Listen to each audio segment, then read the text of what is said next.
तो नौगाम के शहीदों का क्या धर्म था, किस मजहब से आते हैं, कौन सी किताब पढ़ के शहीद हुए हैं, ये डिबेट गोदी मीडिया चैनल्स पैनल्स पे दिखाई नहीं दे रही। मैं बड़े गौर से देख रहा था कि ये ना तो वो रैबिड इन्फ्लुएंसर्स जो जो देश में मुसलमानों के लिए नफरत घोलने में जो है कोई कसर नहीं छोड़ते, न वो नजर आते हैं, न गोदी मीडिया चैनल्स पे ये डिबेट नजर आ रही है कि नौगाम के शहीद जो हैं भाई उनका क्या धर्म था। लेकिन आज से कुछ दिन पहले इतने एक्टिव थे, एक मौका मिल गया था जब दिल्ली ब्लास्ट पेश आया। दिल्ली ब्लास्ट के बाद इन्होंने देश के हर मुसलमान को गद्दार बोलना शुरू कर दिया। गोदी मीडिया चैनल्स ने प्रोपेगेंडा परोसना शुरू कर दिया, वहां पे बैठे पैनलिस्ट ने जहर उगलना शुरू कर दिया और देश के हर मुसलमान के दिल में एक इनसिक्योरिटी पैदा कर दी। देश के हर मुसलमान को दुखी कर दिया कि भाई साहब मेरे देश के लोग मुझे कोस रहे हैं और मुझे आतंकी कह रहे हैं, जबकि गलती एक रेडिकल की थी।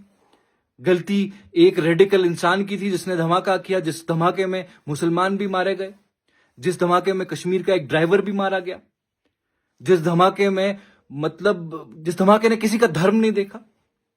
उसके बावजूद भी देश के हर मुसलमान को आतंकवादी कहा जा रहा है। सोशल मीडिया हो, इन्फ्लुएंसर्स हो, और ये गोदी चैनल्स तो इसी के लिए जीते हैं।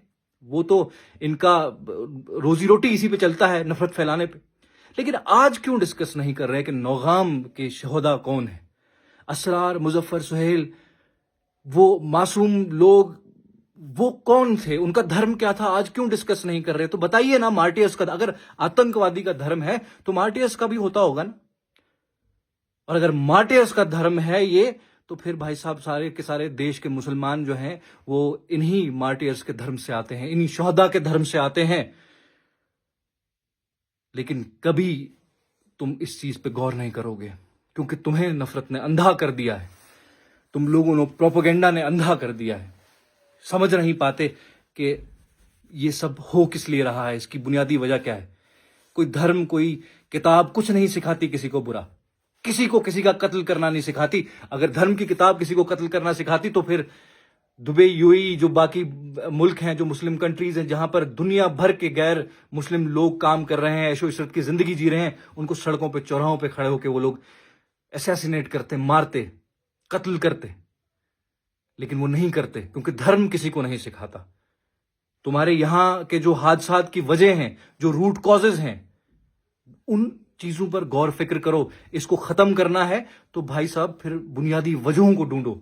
जो बुनियादी वजह हैं, अगर बुनियादी वजह तक पहुंचे, हल निकालने की नीयत है हो, तो फिर शायद ये तरह के हादसे रुकेंगे। वरना ये नफरत परोसते रहो, कोसते रहो,